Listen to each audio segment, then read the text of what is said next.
Special guest who's coming to us from Capitol Hills this morning. Join us, talk about this topic and a lot more. House Minority Whip Steny Hoyer, good morning to you. Morning, Joe. Happy birthday. This one's Andrew, but thank you, Leader. Birthday boy is right over here. And thank you, Leader Hoyer. Thank you. I appreciate it. I appreciate that. All right. Thank you. Hey, So, another one down. And Andrew, apparently my happy birthday is premature for you, so whenever it happens, remember that I wish you a happy birthday. I had a daughter 2 days ago. A little baby, so wonderful. Got good news across the board. But Congressman, let me go here, which is one of the issues that Steve Leisman was talking about. And really, if you just look at all of the economic analysts that have come out in the past month since Donald Trump won the election, you know, the expectation for the growth rate in this country has improved remarkably. From where you sit, does that make sense to you? Well, I think there is some sort of feeling in the business community and in the job creating community that taxes are going to go down, regulations are going to disappear, and it's going to be a good environment in which they can invest. Now, whether or not over the long term that is good for either the economy or for the deficit, that remains to be seen. But I think there is some expectation that a better environment, a looser environment, whether that'll be good for the environment, whether it'll be good for consumers, whether it'll be good for the deficit is yet to be seen. But in any event, I think there's a short-term, somewhat euphoric feeling that there's going to be a better environment. The fact of the matter is, of course, the economic environment since President Obama took office has substantially improved, incredibly improved. Unemployment down, unemployment applications down, 74 months of job growth, 14 million new jobs created. The stock market tripled, which means that people's retirement, 401ks, programs are substantially in a better shape than when Obama took office. So there's a very good economic statistics. Can a spurt in growth occur? I think it's possible that can occur. Whether it can be sustained, given the policies that the administration says it wants to pursue with reference to taxes, I think is problematic at best. Congressman, and that fundamentally is the question. And not to relitigate history, there's no question that the economy has gotten a lot better during President Obama's tenure. Of course, the question is, could have we gone faster? And that's what the market seems to be suggesting today. And so the question, therefore, is it an indictment to some extent of some of the previous policies? Well, you know, I think one could hypothesize that, but the fact is the U.S. has grown better than anybody else in the world. So from that standpoint, the recovery in the United States has been the best in the world. So could it have been better? I suppose we could always hypothesize it could have been better if, but the fact that it was better than almost anybody else. And it has been have we gotten to where we need to get? No, we have not. Globalization obviously has had a real impact on working people.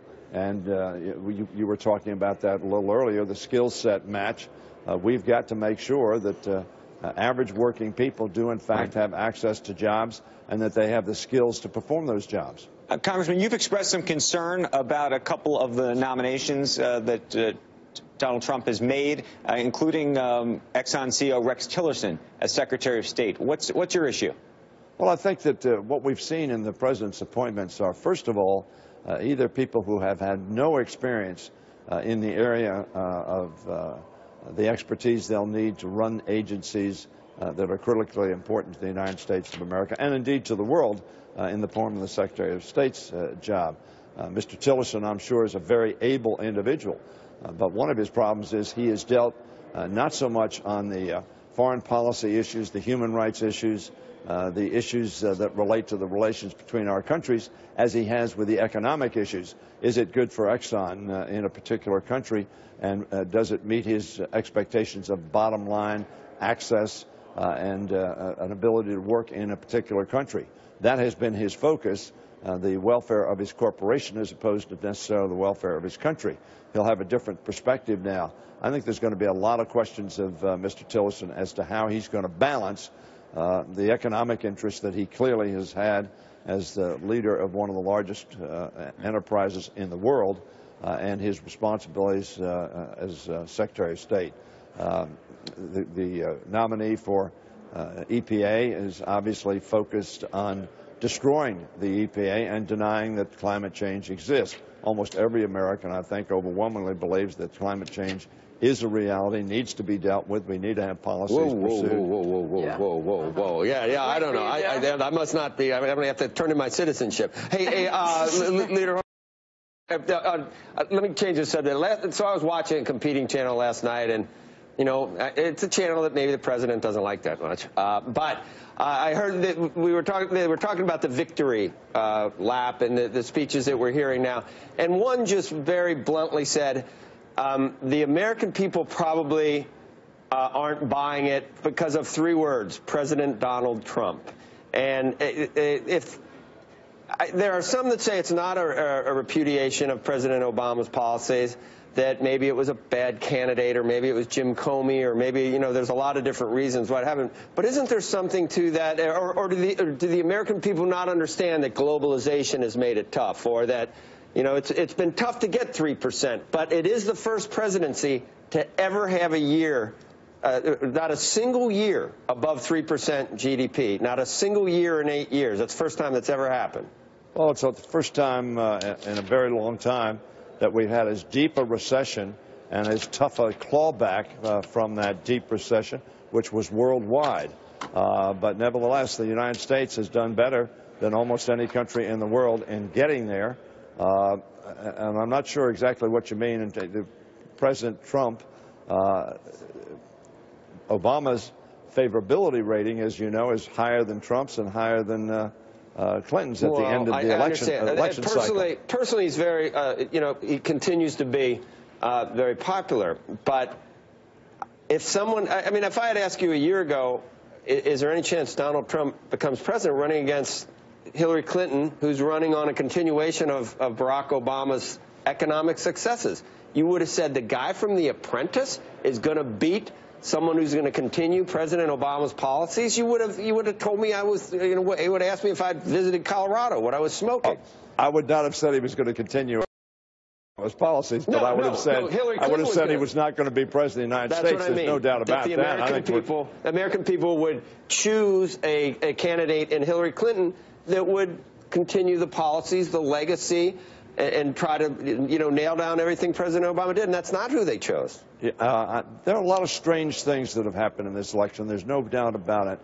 First of all, when some of the Trump people said we had this overwhelming victory, 2.8 million more Americans voted for Hillary Clinton and the policies that she supported than voted for Donald Trump and the policies that he supported. But Leader Hoyer, Pennsylvania, Wisconsin, Michigan. I mean, he won the popular vote in all these places where a Republican hasn't won in 30 years. I mean, I got it. That does not change the fact. You can't win New York and California. No. We understand the Electoral College. Okay. Donald Trump's going to be president of the United States. Yeah. That happened in 2000 as well. And throw in Florida and Ohio and all those places that President Obama carried easily. So I don't know. Something's going on. Something's going on somewhere. That's a song, too. Well, obviously something's going on. And what was going on is the American people, and particularly working Americans who saw their lives as not being what they wanted to be, were striking out for change. Whether or not the change they're going to get, just as when they voted for a Republican Congress in 1994 and got Newt Gingrich, they decided about 11 months later, when he shut down the government 3 times, that wasn't really what they wanted. And so I think that you can't discount the fact that the popular vote was more for the other side than at any time in recent history. There's 500,000 in the Gore race, 2.8 million in this race. Right. Yes, the Electoral College is configured so that Donald Trump becomes the president. Nobody denies that. That's our system. Right. Well, you know, do the World Series with who scores the most runs. You know, it's going to be who wins each game, I think. And you can't do total yards in a football game. It's going to be, you know that. You're from Maryland. You wish you had more scores at University of Maryland recently, right? Amen. All right. Leader Hoyer, thank you very much for coming on. We always